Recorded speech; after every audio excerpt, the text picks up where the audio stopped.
Assalamualaikum warahmatullahi wabarakatuh. Apa kabar pemirsa? Kali ini saya hadir dengan nuansa yang berbeda bersama dengan si dia. Dan kali ini saya akan berbincang-bincang dengan komunitas Jaga Satwa Indonesia. Nah, seperti apa sih komunitas ini dan kenapa di sini ada satwa-satwa ini? Di sini juga ada beberapa. Sabar. Ini ada apa nih, kayak kulit ular nih pemirsa. Nah, penasaran seperti apa Jaga Satwa Indonesia ini? Saya akan berbincang bersama dengan Mas Yoni. Ya. Nah, apa kabar Mas Yoni? Baik, Ya, terbang-terbang nih Mas Yoni. Ini kayaknya kulit ular juga nih Mas Yoni. Iya. Oh, oke. Sebelum kita membahas kulit ular dan si dia ini, Iya, Mas Yoni. si Iggy. Siapa ini namanya? Nggak ada? Iguana. Gak ada Iggy. namanya. Aku namain Iggy aja Iya, gitu ya. Iggy. Si Iggy ini, iguana ini. Saya mau berbincang-bincang dengan Mas Yoni dulu. Jadi saya juga penasaran, sebenarnya komunitas Jaga Satwa Indonesia ini seperti apa sih, Mas? Baik, perkenalkan, nama saya Yoni Purwandana. Saya selaku Ketua Umum Nasional Jaga Satwa Indonesia. Ya.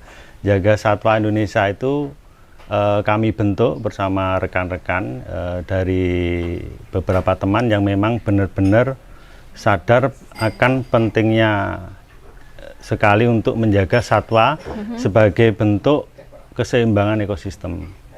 Nah, jadi di situ Jaga Satwa Indonesia ini adalah sebuah relawan. Jadi relawan konservasi, ya, konservasi serta kemanusiaan. Jadi Jaga Satwa Indonesia adalah Conservation and Humanity Volunteer. Jadi di situ konservasinya kita bersinergi dengan Kementerian Lingkungan Hidup dan Kehutanan, terutama BKSDA, Balai Besar Konservasi Sumber Daya Alam. Jadi kita karena terjadi di masyarakat itu kan sering sekali terjadi itu konflik. Nah, konflik antara manusia dengan satwa liar. Betul, nah, betul. Sebenarnya kalau dibilang siapa yang salah sih, nah seperti itu kan.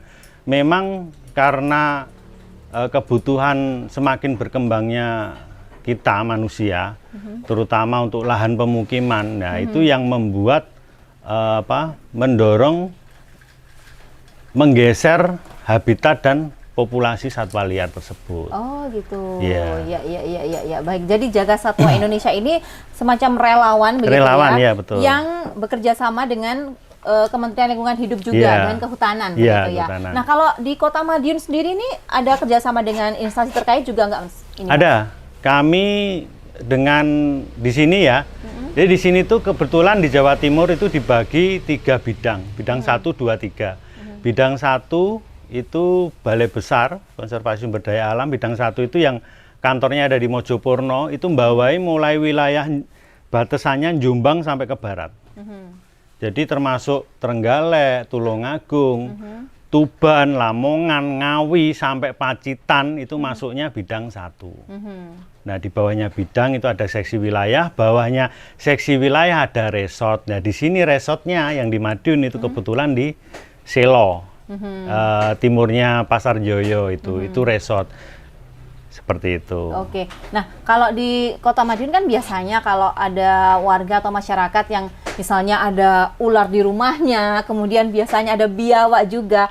Biasanya kan mereka langsung ke BPBD atau Damkar begitu ya. Nah, itu apakah juga ada kerjasama dengan instansi tersebut di Jaga Satwa ini, Mas? Ya, kita bekerjasama juga, kita bermitra dengan BPBD sama Damkar juga, terutama untuk satwa liar. Juga karena kita tadi juga ada humanity volunteernya, jadi di bidang kemanusiaan pun misalkan ada bencana, terus ada kegiatan bidang kemanusiaan, nah kita juga ikut melebur. Jadi kita sebagai personel relawan tambahan.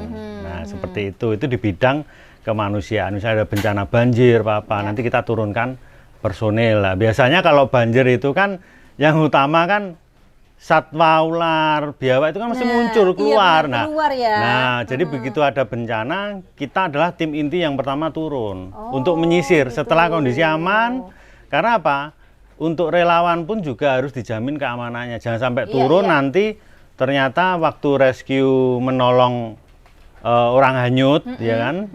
ternyata ada ular. Jangan sampai orang yang nyelam digigit ular. Oh iya, benar-benar. Seperti makanya kita sisir, setelah steril, baru tim kedua turun. Oh, seperti gitu. itu. Ya, ya, ya. Nah, selain itu juga dari damkar itu hasil kemana sih selama ini satwa-satwa mereka kan memang di tupoksinya damkar itu kan evakuasi satwa liar ya, ular, terus biawak, pokoknya yang satwa yang berkonflik dengan manusia. Nah, pasti banyak pertanyaan kemana sih satwa-satwanya. Itu juga yang membuat saya penasaran itu, karena kan biasanya di berita-berita banyak di sini ditemukan ular, di sini ada lagi, di sini ada lagi. Ini kira-kira ularnya dibawa kemana nih sama damkar ini gitu? Ya, nah maka dari itu mereka kita bantu. Jadi kita ini semacam jembatan antara instansi damkar dengan instansi Kementerian Lingkungan Hidup yang notabene dia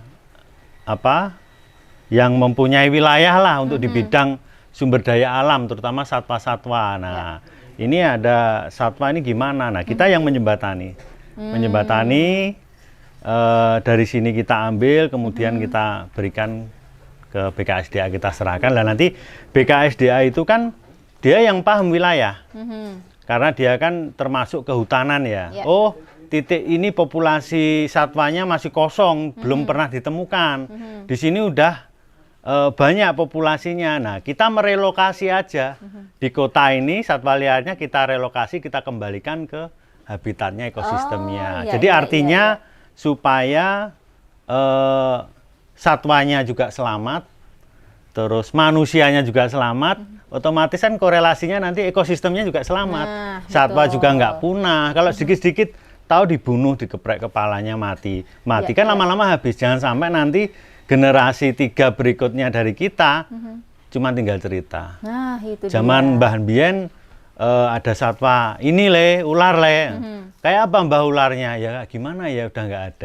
Jangan sampai lah udah seperti punah itu. Nanti Nah ya. Itu dia, karena memang penasaran juga masyarakat mungkin ya Mas Yoni ya, ini BPBD ada damkar, kemudian ularnya ya misalnya ular piton lah gitu, lumayan besar gitu. Wah, ini dijual lumayan nih, jangan-jangan sama BPBD sama damkar ini dijual ini. Iya, mungkin pemikiran masyarakat seperti itu. Tapi ternyata tidak. Tidak. Jadi mereka karena mungkin kan sebagian ada yang menanyakan kan. Nah, karena mereka juga inginnya itu amanah. Nah, maka dari itu mereka juga cari komunitas yang amanah lagi. Nah, seperti itu. Makanya dia berkolaborasi, bermitra dengan kita, seperti itu. Jadi nanti ada namanya berita acara serah terima juga, seperti itu, dari damkar ke kita, ada form-formnya, seperti itu. Jadi jelas ya, kalau di Jaga Satwa ini kalau misalnya ada istilahnya setoran satwa gitu ya, bukan setoran uang ya, tapi setoran satwa begitu ya ke sini, kemudian nanti di sini akan ditampung dulu begitu ya Mas ya. Nanti yang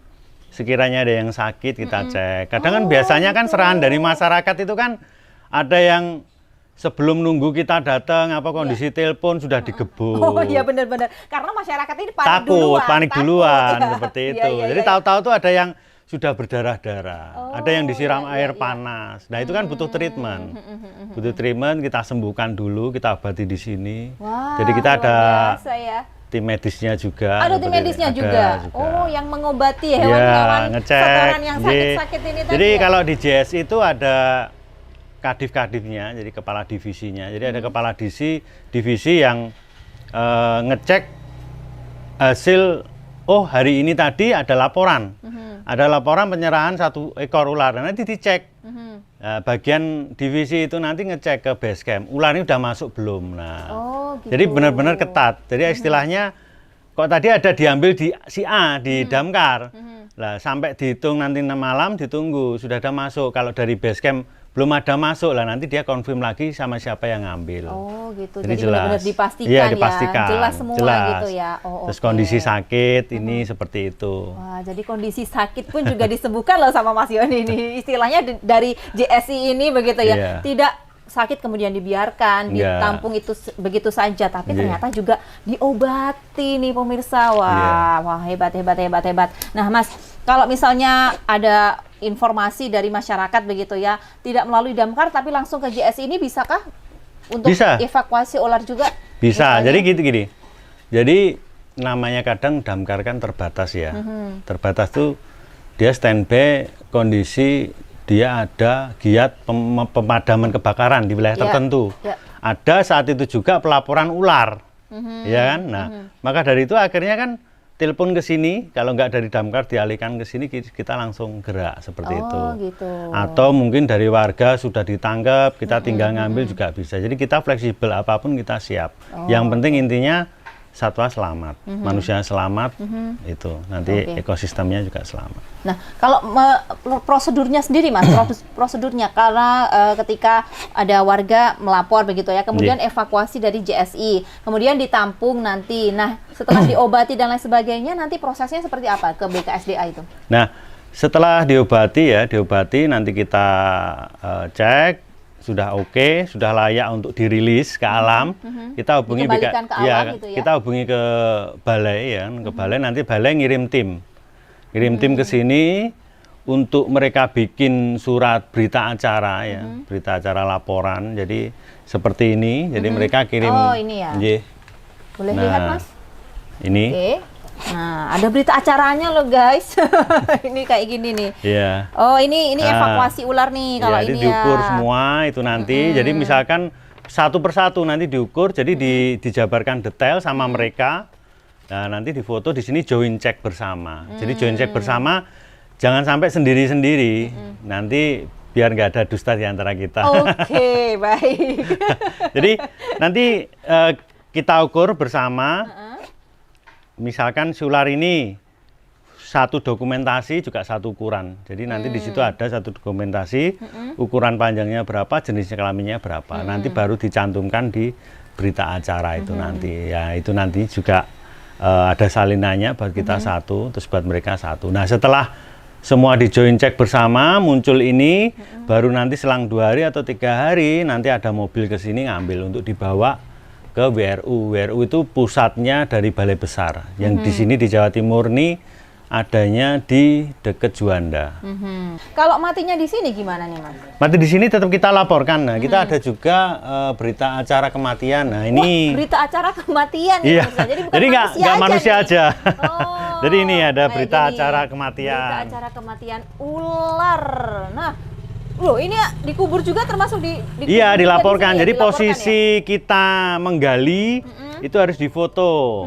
Terus posisi satwanya meninggal 5 juga kita foto 5. Oh, gitu. Harus jadi jelas, lubangnya ya jelas, tanggalnya ada, terus ya. lokasinya juga ada. Nanti karena namanya mereka itu juga by data ya. Nanti bisa aja kalau nggak percaya mereka cek, digali lagi, bener nggak dikubur di situ. Nah, makanya kita nggak mau rusak amanah lah. Iya. Jadi jelas semuanya gitu jelas. Ya. Oke. Setelah ini saya mau tanya yang di depan ini apa gitu Mas ya. Ini ada beberapa pajangan di sini ya. Tetaplah bersama kami pemirsa. Jangan kemana-mana.